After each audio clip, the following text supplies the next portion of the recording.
Ito yung hydrophobic coating na ginagamit ko sa ating sasakyan. Microtex na glass stain guard.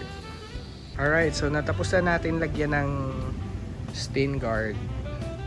Oop! Oop! Ang ating windshield. So as per instruction na paglalagay nito, no, small area muna, circular overlapping each other. Tapos after ma-fill yung space, vertical na ano naman, na strokes. Pagka tapos ng 15 to 20 minutes, pwede na natin i-buff gamit ang microfiber.